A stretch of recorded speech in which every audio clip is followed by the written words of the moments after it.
La niña del suéter amarillo se aferraba al abrigo marrón del hombre mientras caminaban por la plaza abarrotada, una familia más en la ajetreada tarde del sábado. Pero cuando miró al agente Ryan Bennett y a su compañero canino, Duke, algo en sus ojos hizo que el instinto de Ryan gritara que esa niña estaba en peligro. Entonces lo hizo. Un gesto sutil que duró apenas 2 segundos. El pulgar en la oreja, los dedos extendidos. La señal de auxilio. Duke, mira, murmuró Ryan a su pastor alemán, quien inmediatamente fijó la vista en el grupo con una atención extrema. La niña, Sophie, de 7 años, parecía aterrorizada. El hombre que la sujetaba del brazo era Gerald Hutchins, un delincuente sexual convicto buscado en 2 estados, parte de una red de tráfico de personas que había secuestrado a 17 niños. Sophie había sido secuestrada de su escuela 1 hora antes cuando Hutchins afirmó que sus padres habían tenido un accidente de coche. Sabía que era mentira. Pero cuando intentó pedirle ayuda a su profesor, este le agarró la mano y le susurró: «Tengo a tu hermano en el coche. Si gritas, le hago daño».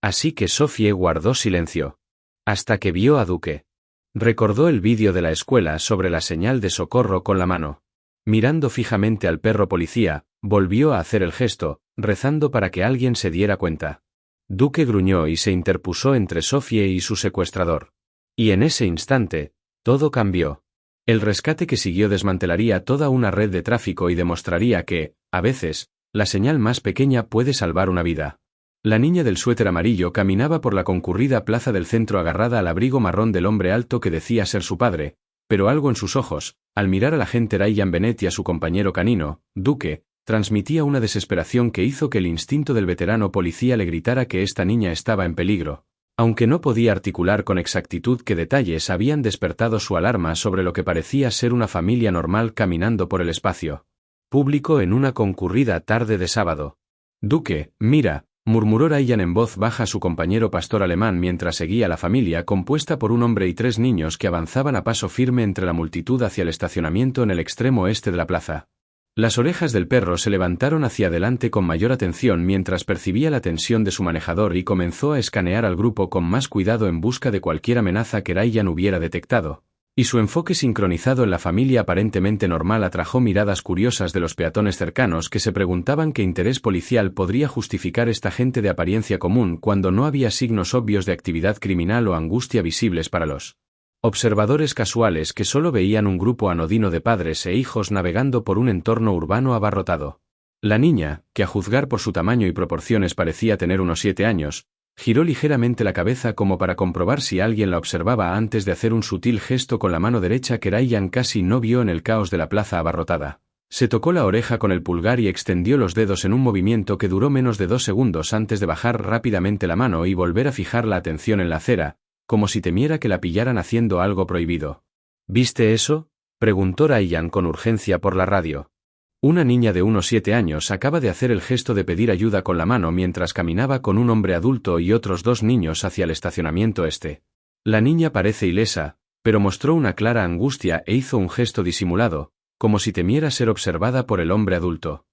Su informe hizo referencia a la señal con la mano que se había desarrollado y promovido a través de campañas en las redes sociales durante la pandemia como una forma para que las personas que sufrían abuso doméstico o secuestro comunicaran en silencio su necesidad de asistencia cuando no podían hablar libremente debido a la presencia del abusador, y que las agencias policiales habían sido capacitadas para reconocer como una señal de socorro potencialmente legítima que justificaba una investigación inmediata a pesar de los riesgos de falsos positivos y malentendidos que ese sistema de comunicación informal inevitablemente creaba. Entendido, oficial Bennett. ¿Tiene confirmación visual de peligro inmediato o evidencia de delito en curso?, respondió el operador mientras coordinaba el envío de unidades de refuerzo a la ubicación de Bennett. Negativo en la confirmación visual de peligro inmediato, pero la señal de socorro se considera un indicador creíble de peligro y el protocolo departamental exige una investigación incluso en ausencia de otras pruebas.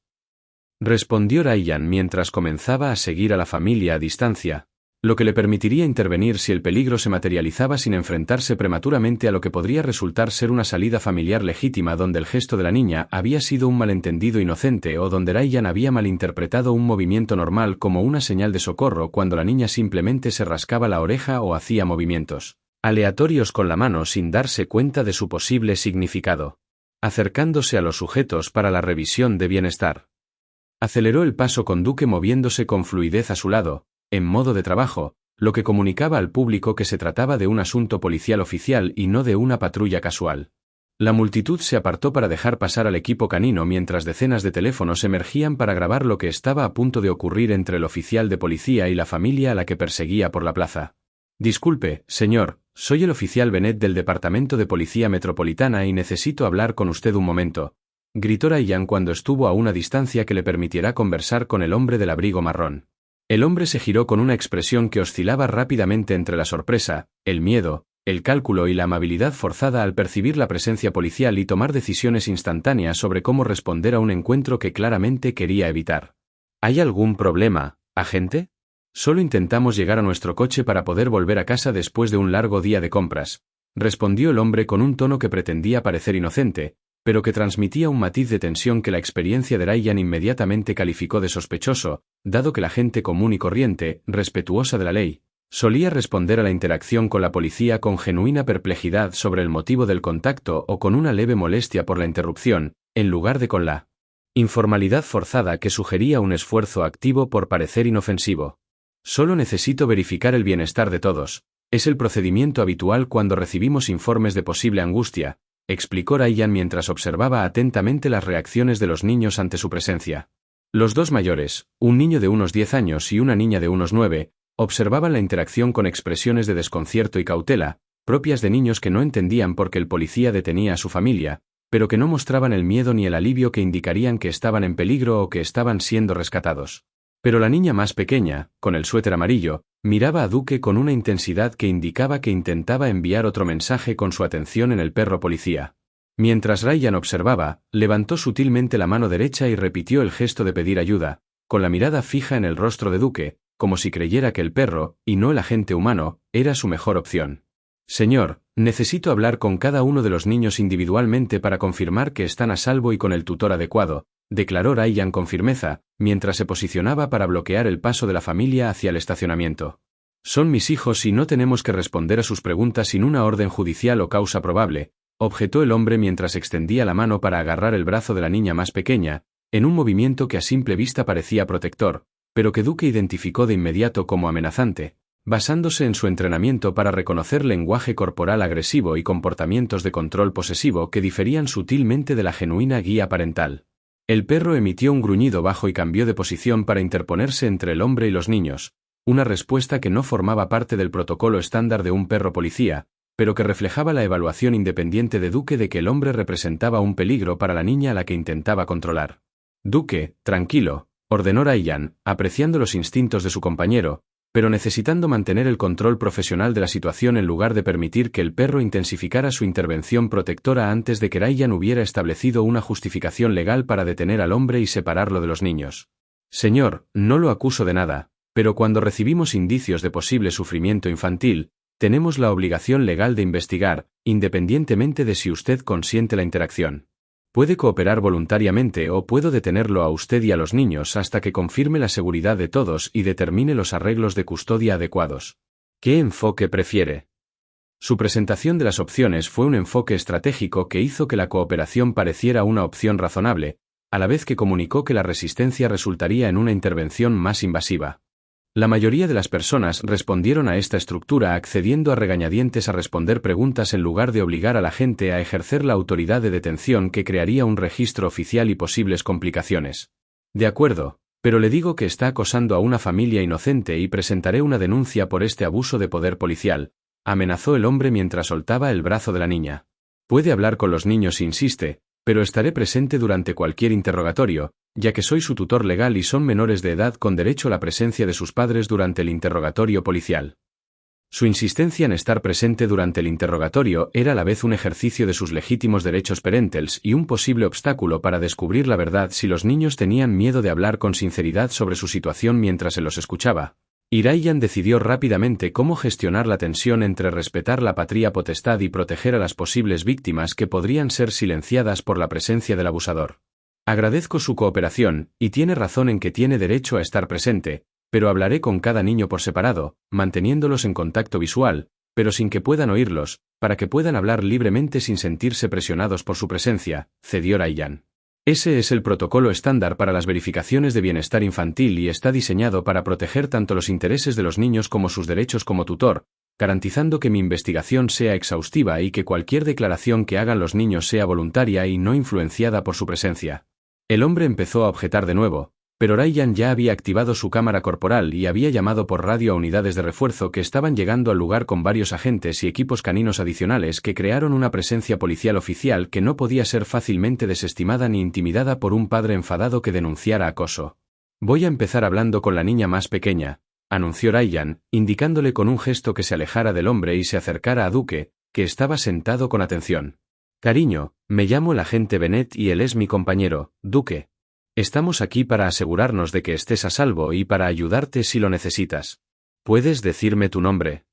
Se arrodilló a la altura de los ojos de la niña, mientras que Duke permaneció de pie, pero cambió de postura para parecer menos intimidante y más accesible para la niña, que estaba visiblemente asustada, pero que también parecía reconocer que el perro representaba seguridad, no una amenaza. Me llamo Sophie, susurró la niña mientras miraba nerviosamente al hombre del abrigo marrón, que otro agente sujetaba a unos 4,5 metros. ¿Ese hombre es tu padre?, preguntó Ryan con suavidad. Sophie negó con la cabeza lentamente. Dijo que era mi tío y que mis padres le pidieron que me recogiera del colegio porque habían tenido un accidente de coche, pero no creo que sea cierto porque no lo reconozco y mis padres me dijeron que nunca fuera con desconocidos, aunque dijeran que había una emergencia, explicó con una claridad sorprendente para alguien de su edad. Quería contárselo a alguien, pero me apretaba la mano con fuerza y me dijo que si hacía algún ruido o intentaba pedir ayuda, lastimaría a mi hermano pequeño, que según él estaba esperando en el coche. Tenía miedo de que si gritaba pidiendo ayuda, hiciera algo malo antes de que nadie pudiera detenerlo.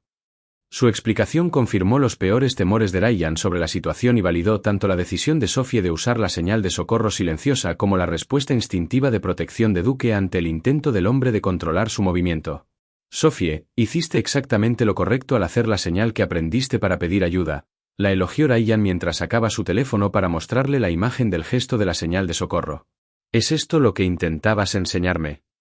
Sophie asintió vigorosamente. Vi un vídeo en la escuela donde nos enseñaban que si alguna vez estamos en peligro y no podemos hablar, debemos hacer esa señal a las personas que podrían ayudarnos, y cuando te vi a ti y a Duke, recordé el vídeo e intenté hacer la señal para que supieras que necesitaba ayuda, pero sin que el hombre se diera cuenta, explicó. Y cuando te acercaste, hice la señal de nuevo, pero miraba a Duke en lugar de a ti, porque pensé que tal vez el perro lo entendería aunque no vieras lo que hacía con la mano. Su sofisticada comprensión de la comunicación no verbal y su pensamiento estratégico sobre cómo buscar ayuda de manera encubierta demostraron inteligencia y valentía que potencialmente le habían salvado la vida al alertar a las fuerzas del orden sobre un secuestro en curso que se habría completado con éxito si ella no hubiera sabido de la señal de socorro y si Ryan no hubiera estado prestando atención a señales sutiles que la mayoría de los oficiales podrían haber pasado por alto en el caos del espacio público abarrotado. ¿Y los otros 2 niños? ¿Están con el hombre?, preguntó Ryan, aunque ya sospechaba que los mayores eran en realidad hijos o cómplices del hombre, y no víctimas adicionales. No sé quiénes son, nunca los había visto hasta hoy, confirmó Sophie. El hombre les dijo que me tomaran de la mano y actuaran como si fuéramos una sola familia para que nadie pensara que algo andaba mal, y obedecieron, pero no me hablaron ni me miraron, simplemente caminaron a mi lado como si fuéramos todos juntos a algún lugar. Su descripción del comportamiento de los otros niños sugería que podrían ser víctimas de otro tipo, quizás hijos del secuestrador, que habían sido reclutados u obligados a participar en el secuestro creando una apariencia de familia normal que no atrajera la atención de la policía. Ryan llamó inmediatamente por radio a los servicios de protección infantil y a detectives especializados en secuestro de menores para que acudieran al lugar. Se aseguró de que los 3 niños estuvieran separados del hombre y entre sí para poder interrogarlos por separado sobre sus relaciones y sobre lo sucedido entre el momento en que se llevaron a Sophie de la escuela y su encuentro con Ryan y Duke en la plaza. Sophie, ya estás a salvo y te reuniremos con tus verdaderos padres en cuanto podamos localizarlos y confirmar que están bien, le aseguró Ryan. Pero primero necesito que me cuentes todo lo que recuerdes de lo que pasó hoy, desde que saliste de la escuela. Durante los siguientes 30 minutos, Sophie relató con detalle cómo el hombre del abrigo marrón se le había acercado a la salida de la escuela primaria, haciéndose pasar por su tío David, enviado por sus padres, quienes habían sufrido un grave accidente de coche y necesitaban que la llevara al hospital de inmediato. Le dije que no tenía ningún tío David y que mis padres me habían dicho que nunca saliera con desconocidos, pero me enseñó una foto de mi familia en su teléfono, sabía los nombres de mis padres, mi dirección y a qué escuela iba, y me dijo que si no lo acompañaba enseguida, mis padres podrían morir antes de que pudiera despedirme, relató Sophie con lágrimas en los ojos. Estaba asustada y confundida, y no sabía qué hacer. Cuando intenté preguntarle a mi profesor si podía irme con él, me agarró la mano con fuerza, me jaló hacia su coche y me dijo que no teníamos tiempo que perder haciendo preguntas. Una vez en el coche, me dijo que había mentido sobre el accidente de mis padres, pero que les haría daño si no cooperaba y hacía exactamente lo que me decía. Fue entonces cuando me asusté mucho y traté de pensar en cómo conseguir ayuda sin que se diera cuenta. Su relato reveló sofisticadas tácticas de manipulación por parte del secuestrador, que había investigado a la familia de Sophie para dar credibilidad a su historia y que había utilizado coerción psicológica y control físico para impedir que buscara ayuda de los adultos de la escuela o que llamara a los transeúntes mientras la transportaba de la escuela a la plaza donde Ryan los había encontrado. ¿Sabes a dónde te llevaba?, preguntó Ryan con suavidad. Dijo que íbamos a su coche en el aparcamiento y que luego íbamos a conducir a otra ciudad donde me quedaría con él un rato, respondió Sophie. No dijo por qué ni qué planeaba hacer, pero lo oí hablar por teléfono mientras caminábamos y dijo algo sobre entregar el paquete a tiempo y cobrar por la recogida. Creo que quizá planeaba venderme a alguien porque una vez vi una película donde gente mala secuestraba niños y los vendía a otra gente mala, y la forma en que hablaba de mí como si fuera una cosa en lugar de una persona me hizo pensar que eso era lo que estaba pasando. Su interpretación de la conversación telefónica del secuestrador sugirió que se trataba de una operación de tráfico de personas en lugar de un secuestro aleatorio, y los detectives que llegaron para encargarse de la investigación comenzaron a coordinarse de inmediato con agentes del FBI especializados en casos de tráfico infantil que a menudo involucraban redes organizadas que operaban a través de las fronteras estatales para captar y transportar víctimas para su explotación. El hombre del abrigo marrón fue identificado a través de huellas dactilares como Gerald Hutchins, un delincuente sexual convicto con arrestos previos por poner en peligro a un menor, que era buscado en otros 2 estados por violaciones de libertad condicional y que había estado bajo vigilancia por parte de autoridades federales que investigaban una red de tráfico que se especializaba en secuestrar niños de familias de clase media y venderlos a compradores en otros países donde sería virtualmente imposible recuperarlos una vez que se completaran las transacciones. Señor Hutchins, queda arrestado por secuestro, poner en peligro a un menor, intento de trata de personas y violación de la libertad condicional, anunció el detective mientras otros agentes lo esposaban y documentaban las pruebas, incluyendo su teléfono celular, que contenía mensajes de texto que coordinaban el secuestro de Sophie y organizaban su traslado a otro estado donde el comprador esperaba para tomar la custodia. Los 2 niños mayores que acompañaban a Sophie resultaron ser los hijos de Hutchins, quienes vivían con él incumpliendo las condiciones de su libertad condicional, que le prohibían tener contacto sin supervisión con menores. Declararon a los investigadores que su padre los había obligado a participar en el secuestro amenazándolos con abandonarlos si no lo ayudaban a adquirir paquetes que, según él, eran esenciales para ganar dinero para la comida y el alquiler. Esos niños también son víctimas, aunque ayudaron con el secuestro, explicó el detective principal a Ryan. Hutchins explotaba a sus propios hijos, usándolos como pretexto para que sus secuestros parecieran menos sospechosos, y les aterraba quedarse sin hogar o ir a un hogar de acogida si se negaban a cooperar con sus actividades delictivas. Necesitarán terapia intensiva y probablemente un hogar de acogida a largo plazo mientras determinamos si tienen familiares que puedan proporcionarles un hogar seguro y estable. Mientras tanto, Sophie se reencontró con sus padres, desesperados por encontrarla desde que descubrieron que no había regresado de la escuela y que habían presentado una denuncia por desaparición ante la policía 30 minutos antes de que Ryan la encontrara en la plaza. Oficial Bennett, nunca podremos agradecerle lo suficiente por salvar a nuestra hija, sollozó la madre de Sophie mientras abrazaba brevemente a Ryan. Si no hubiera estado atento y si no hubiera reconocido que necesitaba ayuda, quizá nunca la hubiéramos vuelto a ver. ¿Cómo supo que estaba en peligro cuando simplemente caminaba entre la multitud con alguien que parecía un padre normal?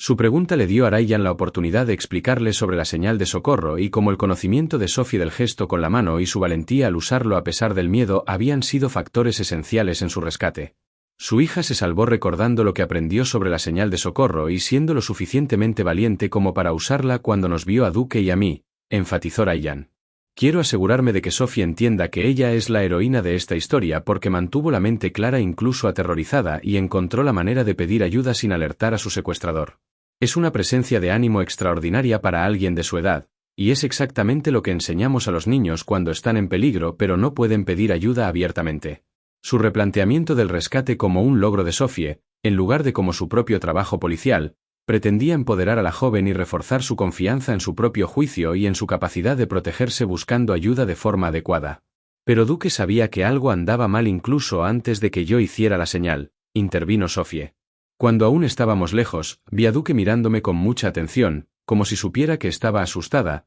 y eso fue lo que me hizo pensar en hacer la señal, porque recordé que el vídeo decía que a veces los perros pueden percibir el peligro incluso antes de que los humanos noten algo. Su observación sobre la detección temprana de la angustia por parte de Duke planteó preguntas interesantes sobre las capacidades del perro policía y sobre si las unidades caninas podrían ser entrenadas específicamente para reconocer a niños en peligro, como complemento a las habilidades de observación de los propios agentes. Duke ha sido mi compañero durante 6 años y me asombra constantemente su capacidad para detectar amenazas e identificar a las personas que necesitan ayuda, incluso cuando no hay señales visuales obvias que alerten a los observadores humanos, explicó Ryan a los padres de Sophie. Hoy gruñó y se posicionó para protegerse cuando Hutchins intentó agarrar el brazo de Sophie, y esa intervención impidió que el secuestrador la controlara físicamente de maneras que podrían haberme dificultado separarlos de forma segura. Duke no entendió el significado de la señal con la mano porque no hemos entrenado a las unidades caninas en ese gesto específico, pero percibió el miedo de Sophie y reconoció que estaba en peligro por el hombre que controlaba sus movimientos. Ese es el valor de trabajar con compañeros animales que procesan la información ambiental de forma diferente a los humanos y que pueden alertarnos de peligros que podríamos pasar por alto si nos basamos únicamente en nuestra propia percepción y juicio. La historia del rescate de Sophie y el papel de Duke en su protección se convirtieron en noticias nacionales que resaltaron tanto el valor de la campaña Signal for Help como la importancia de enseñar a los niños sobre las señales de socorro que podían usar cuando no podían pedir ayuda abiertamente, y provocaron nuevos debates sobre cómo las agencias policiales podrían capacitar mejor a los oficiales y las unidades K9 para reconocer indicadores sutiles de cumplimiento coaccionado que distinguían a las víctimas de secuestro de los participantes voluntarios en grupos familiares que se movían por espacios públicos. Oficial Bennett, tenemos una presentación especial que hacerles a usted y a Duke, anunció el jefe de policía durante una ceremonia en la sede del departamento. El FBI ha confirmado que su intervención en el caso de Gerald Hutchins condujo al desmantelamiento de toda una red de tráfico de personas que había secuestrado y vendido a 17 niños en los últimos 3 años, y que su atención a la señal de socorro de Sophie evitó que se convirtiera en la 18ª víctima de esta horrible red criminal. En nombre del departamento y de las familias cuyos hijos han sido recuperados y devueltos a casa gracias a sus acciones, le concedo la medalla al valor por su excepcional valentía y su destacada labor policial. A la ceremonia asistieron Sophie y su familia, quienes quisieron agradecer personalmente a Ryan y a Duke por el rescate que salvó la vida de Sophie y que condujo al arresto de múltiples traficantes que operaban una sofisticada red que investigaba a las posibles víctimas, creaba pretextos creíbles para acercarse a ellas y utilizaba la manipulación psicológica para controlarlas durante el transporte a compradores que pagaban decenas de miles de dólares por niño. Tengo algo que quiero darle a Duke, anunció Sophie mientras se acercaba al pastor alemán, que estaba sentado tranquilamente junto a Ryan en el escenario. Sacó un dibujo pintado a mano que mostraba a Duke con una capa y una medalla, con Sophie de pie junto a él haciendo el gesto de pedir ayuda con la mano, rodeados de corazones y estrellas. Dibujé esto para agradecerle a Duke por ser un héroe y por ayudarme a salvarme, aunque estaba muy asustada y no sabía si alguien notaría que necesitaba ayuda. Quiero que Duke lo tenga para que sepa que nunca olvidaré lo que hizo por mí. Su regalo a Duke fue un conmovedor recordatorio del impacto personal del trabajo policial, que iba mucho más allá de las estadísticas y la resolución de casos, e incluía las vidas individuales que se salvaron o destruyeron gracias a decisiones instantáneas y a la atención minuciosa a detalles que otros podrían pasar por alto. Ryan se sintió conmovido por el reconocimiento de Sophie a la contribución de su compañero canino en su rescate. Sophie, Duke y yo nos sentimos honrados de recibir este regalo tuyo, y queremos que sepas que tu valentía y tu rapidez de reacción fueron tan importantes como todo lo que hicimos, respondió Ryan. Tú eres la razón por la que estás a salvo hoy, porque recordaste lo que aprendiste sobre la señal de socorro y tuviste el coraje de usarla incluso cuando estabas aterrorizada. Así es el verdadero heroísmo, no solo los rescates dramáticos que aparecen en las noticias, sino la valentía cotidiana de las personas que siguen pensando con claridad y luchando por sí mismas incluso cuando las situaciones parecen desesperadas. Deberías estar increíblemente orgullosa de ti misma y saber que tu historia ayudará a otros niños a aprender sobre la señal de socorro y cómo buscar ayuda cuando no pueden pedirla abiertamente. La ceremonia concluyó con el anuncio de que el Departamento de Policía estaba implementando nuevos protocolos de entrenamiento para enseñar a todos los oficiales a reconocer la señal de auxilio y otros indicadores de socorro, y que las unidades K-9 estaban recibiendo entrenamiento complementario enfocado en detectar niños en peligro incluso cuando esos niños estaban siendo controlados por adultos que parecían ser tutores legítimos. Y que las escuelas de toda la región estaban incorporando educación sobre señales de socorro en sus programas de seguridad para que más niños supieran cómo comunicar silenciosamente su necesidad de ayuda cuando se encontraran en situaciones peligrosas donde los pedidos abiertos de asistencia podrían provocar represalias violentas por parte de los secuestradores.